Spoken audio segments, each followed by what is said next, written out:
Послание от Юн Фосе по повод Световния ден на театъра, 27 март 2024 година. Всеки човек е уникален и същевременно е като всеки друг. Нашето видимо, външно представяне е различно от това на всички останали, разбира се, което е добре само по себе си. Във всеки един от нас обаче има и нещо, което принадлежи само на конкретния човек. Това, което е самия той. Можем да наречем това нещо негов дух или душа. Можем и да не го обозначаваме с думи, просто да го оставим така. Но докато всички сме различни един от друг, ние всички също така си и приличаме. Хората от всяка част на света са фундаментално подобни. Без значение какъв език говорим, какъв цвят на кожата имаме, какъв е цветът на косата ни. Това може да е нещо като парадокс, че сме напълно еднакви и в същото време съвършено различни. Може би човек е вътрешно парадоксален. В нашето свързване на тялото и душата ние обхващаме и двете.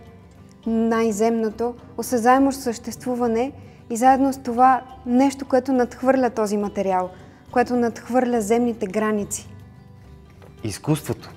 Доброто изкуство успява по своя чудесен начин да съчетае напълно уникалното с универсалното. Позволява ни да възприемем различното, може да се каже непознатото, като универсално. По този начин изкуството прекрачва границите между езици, географски региони, държави.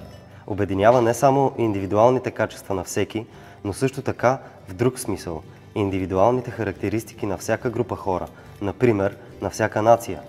Изкуството прави това не чрез изравняване на различията и подравняване на всичко, а напротив, показвайки ни какво е различно от нас, какво е чуждо или чуждоземно.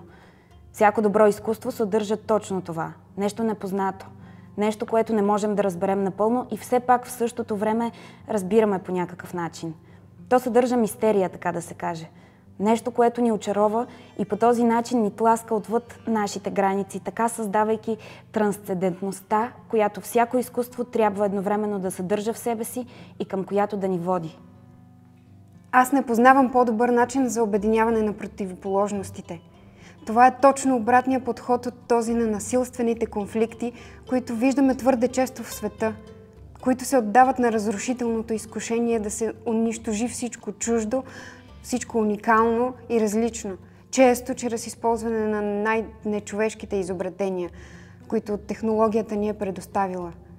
В света има тероризъм, има война, защото хората имат животинска страна, водена от инстинкта да се изживее другото, чуждото, като заплаха за собственото съществуване, а не като завладяваща мистерия. Ето как уникалността, разликите, които всички можем да видим, изчезват, оставяйки след себе си еднаквост, където всичко различно е заплаха, която трябва да бъде изкоренена. Каквото е разглеждано отвън като разлика, например в религията или политическата идеология, се превръща в нещо, което трябва да бъде победено или унищожено.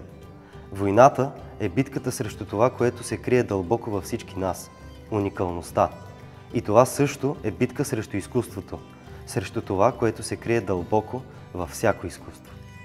Доброто изкуство дълбоко в себе си се върти около едно и също нещо. Вземането на всичко уникално и напълно специфично и превръщането му в нещо универсално. Обединяване на конкретното с универсалното, като то бива изразено художествено, без да елиминира спецификата му, а напротив, подчертавайки тази специфика, оставайки чуждото и непознатото да блеснат ярко през нея.